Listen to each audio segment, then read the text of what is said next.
തളിപ്പറമ്പ് കുറ്റ്യേരിയിൽ ബിജെപിയുടെ ചിഹ്നം വരച്ച ചുമർ തകർത്തു. സിപിഎം പ്രവർത്തകരാണ് അതിക്രമത്തിന് പിന്നിലെന്ന് ബിജെപി ആരോപിച്ചു. സംഭവത്തിൽ തളിപ്പറമ്പ് പോലീസ് അന്വേഷണം ആരംഭിച്ചു.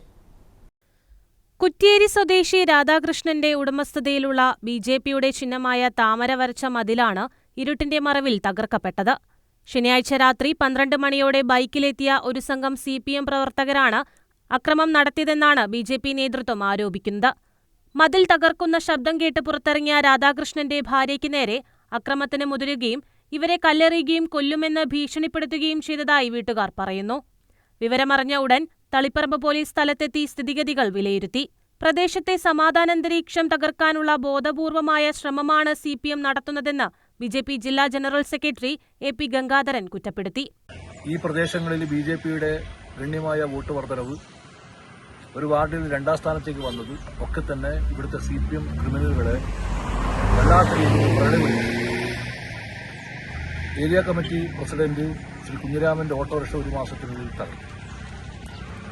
ചുമരെഴുതിയ, അതായത് ഒരു കടയുടെ മതിലിന് ചുമരെഴുതിയതിന്റെ അടിസ്ഥാനത്തിൽ 3 തവണയായി തകർത്തിരിക്കുകയാണ്. രീതിയിൽ തന്നെ സിപിഎം അനുഭവിക്കേണ്ടി വരും.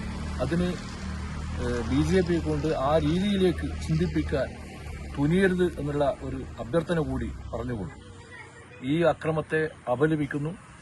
ബിജെപി ജില്ലാ സെൽ കോർഡിനേറ്റർ രമേശൻ ചെങ്ങോനി, ജില്ലാ വൈസ് പ്രസിഡന്റ് ഗംഗാധരൻ കാളീശ്വരം, മണ്ഡലം പ്രസിഡന്റ് ഷൈമ പ്രദീപ്, കെ.പി. ജയന്തി, വി.പി. കുഞ്ഞിരാമൻ, സനീഷ് കുമാർ തുടങ്ങിയ നേതാക്കൾ സ്ഥലം സന്ദർശിച്ചു.